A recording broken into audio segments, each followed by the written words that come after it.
Hey, how's it going? I'm Kyle Brown with Hammer Supply, and we're going to do something a little bit different in this video today. I'm going to brew a batch of Session IPA all by myself. So what I'm going to do today is actually follow a recipe that we've already brewed and made a video about and put up on our website. But we're tweaking the grain bill just a little bit to add more body and some spiciness to the beer. So stick around, it's going to be awesome.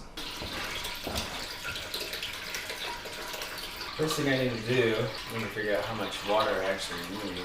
So, I'm on our website, water, beginning water volume, 7.83 gallons. So I want my water heating up here so I can move on and do other things. Namely, go get some coffee, because I haven't had any coffee yet. So that means I need to get the controller hooked up. I'll plug the elements to the controller. In case you haven't watched any of these videos yet, 1650 watt element built into the system, and it plugs into the port that conveniently is labeled element. Now I need to plug the controller. This plugs into here, like so. 120 volt, 15 amp circuit, GFCI power, don't forget that. Okay, the first thing I've noticed here as I'm trying to turn the controller on is it's got some sort of error. I realized I've forgotten this. Alright, pulling out my phone on the old Clawhammer website here, looking for my mash temp, 152 degrees for 60 minutes. So, this arrow, 152, set. So, all I have to do now is turn the element on. Alright, heating elements on, mash temp is set. Next order of business, coffee.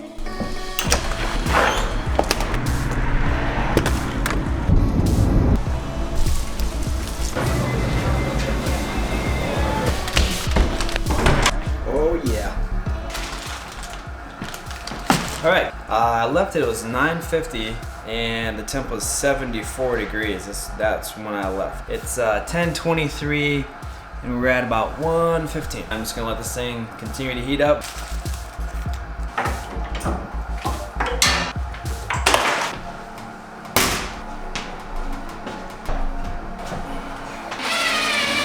Alright, we're almost at our 152 degree mash temperature. I should have adjusted the water chemistry already, but I haven't. I forgot that was in this recipe, and I'm going to go ahead and do that.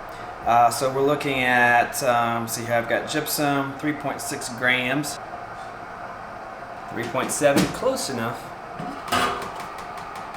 Next, calcium chloride, 7.5 grams. Perfect. Epsom salt, 0.6 grams, just a tiny amount of this. Water chemistry, what you need to add to adjust the chemistry to meet the water chemistry or to match the water chemistry we have depends on what your starting water chemistry is. So to figure that out, what you need to do is hop on your local MSD website and look up the water chem details, and then find a water chemistry calculator online and add the relevant ingredients accordingly. Oh, one more thing.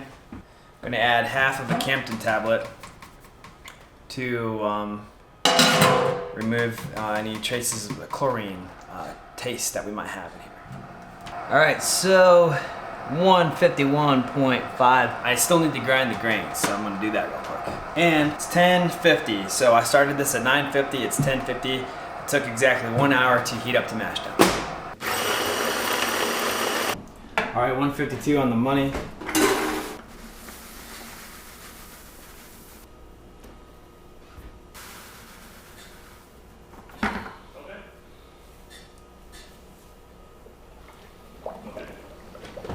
Alright, that's all the Pilsner and the flaked oats. Still need to add some flaked barley and some flaked rye. Probably should have weighed those out already, but hey, that's how I do it.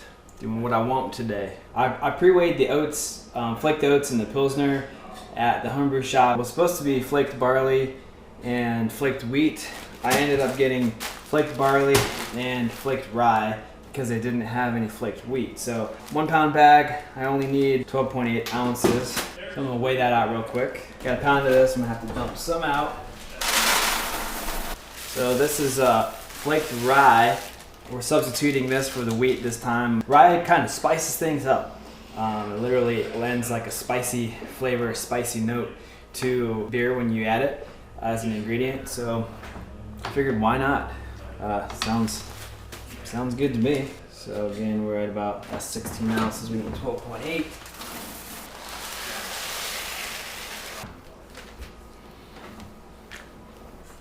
Alright, I'm gonna pop the lid back on here. Set my timer for 60 minutes.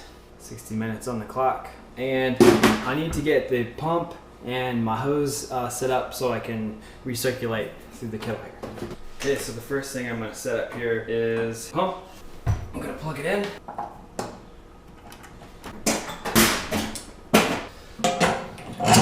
One hose up top. On the output. One hose on the input. Hose in here.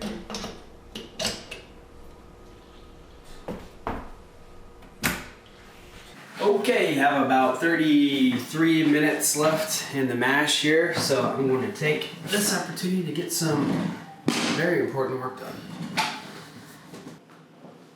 Man, I'm nailing these jumps.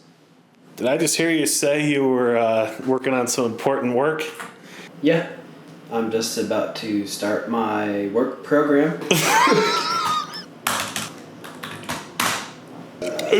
Trouble with it. Just getting some work done? Getting some work done? That's what all the kids are using these days. Alright, my timer's going off here. So mash is done. I'm going to kill the pump here. I'm actually going to go ahead and close my ball valve here on the front of the kettle. And I'm going to ramp this up to my boil temp. So hit the auto manual button. So I'm going to ramp this up here to 100% set. I heard the element kick on there. So this thing's gonna ramp up to 100% of power. I'm gonna take the grains out here. Oh, you know what? This is like the only thing I'm not sure how to do on my own. Let's see if I can do this.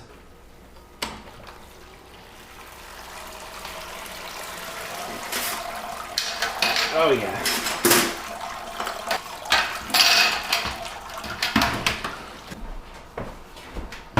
Grains have been draining here about 10 minutes. I'm gonna pull this basket out, pop it in this bucket. If you put your grain basket in a bucket and just put it on a tilt, any excess water that drips out of this thing over the next however long it sits here, I guess, it gets actually contained in the bucket. I have some water loss built into the recipe here, so we still have the correct amount of water. One last thing. I've taken the yeast out of the fridge about an hour ago. It says on the package to let it slowly warm up to 70 degrees. All right, so we're at 100% power here. Basically just gonna wait for this thing to come up to a boil. I'm gonna crack the lid. Here's the deal. I know that it takes about 40 minutes, actually, just over 40 minutes to ramp up to a boil from 152. Boil at our altitude here is 208. It's gonna take 40 minutes. My gym is right around the corner. I'd really like to go get a workout in today, so that's what I'm gonna do right now.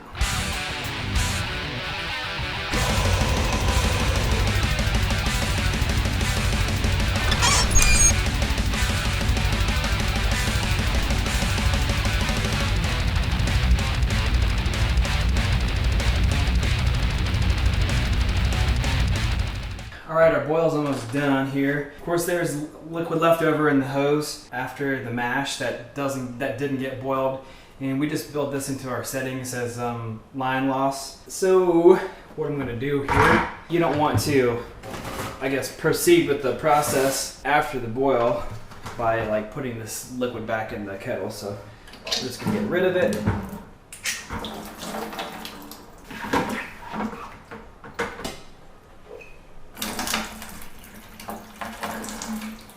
Rinse this hose off so it's got some more.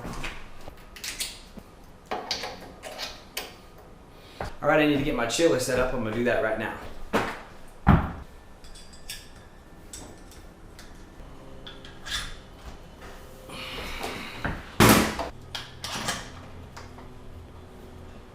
All right, I have my wort chiller set up. We've got about 10 minutes to go in the boil. We are only going to be adding whirlpool hops to this. So what I'm going to do right now is I'm going to drop this hop basket in so it boils in there for 10 minutes and gets sterilized. And I'm going to circulate some of the boiling wort through the chiller just to make sure that that gets sterilized as well. All right, I've circulated the boiling wort through the chiller. The cooling water wasn't running through the chiller, just to clarify there. I'm ready to start cooling this thing down, and I'm looking at the instructions here. What we did last time is we added 2 ounces of hops in the whirlpool once we started chilling. We let that whirlpool for 20 minutes. I was just talking to Emmett about this. We both think that it could have used a bit more hop, and have made the executive decision to add an additional ounce during the whirlpool. So I'm going to add 3 ounces of hops during the whirlpool, and then we're going to stick with the 1 ounce of hops during the dry hop. So I'll turn the element off. I'm going to turn my chiller water on.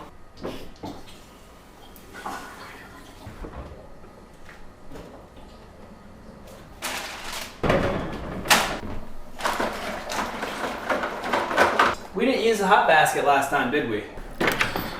Yo, dude.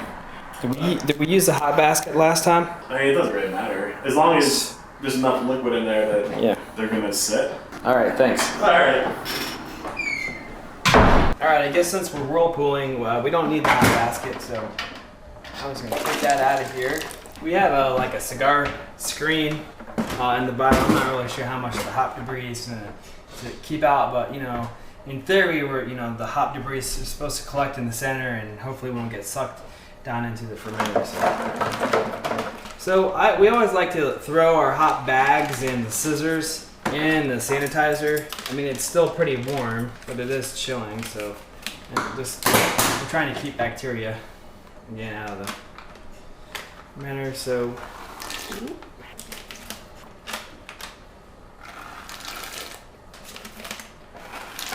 oh yeah, we're using Idaho 7 hops this time, which is what we wanted to use on the first round because we're we're modeling this beer after the Burial, which is a local brewery, Burial Beer Company's Ceremonial Session IPA. You know what, I'm just gonna drink this. So good, so good. I love everything about this beer. Low ABV, so you can drink a couple and still feel fine. It's got a lot of good hop flavor, but it's like not a ton of bitterness. The IBUs are only 35 on this one. Super light and crispy. Real nice, real nice.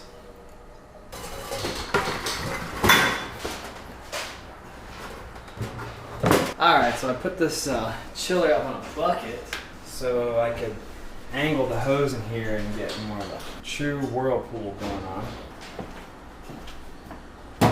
Okay, one side note here, a little side note, not using the hot basket was actually a big mistake.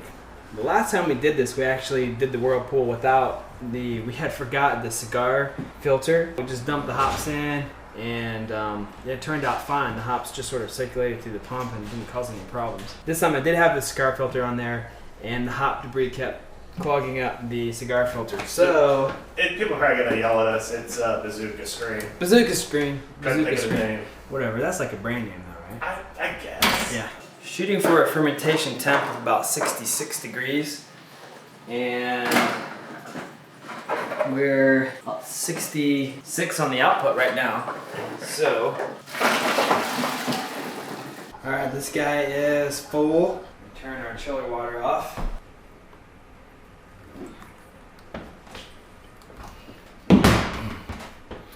So we're gonna pitch London Ale yeast in this beer here.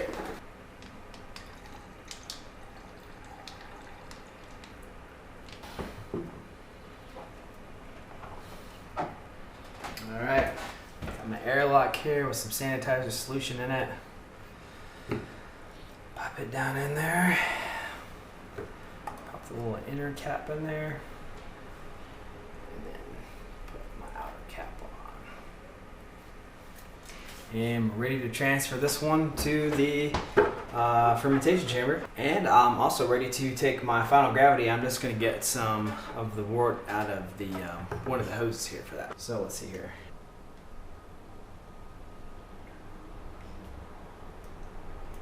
So we're shooting for 1.041, 1041.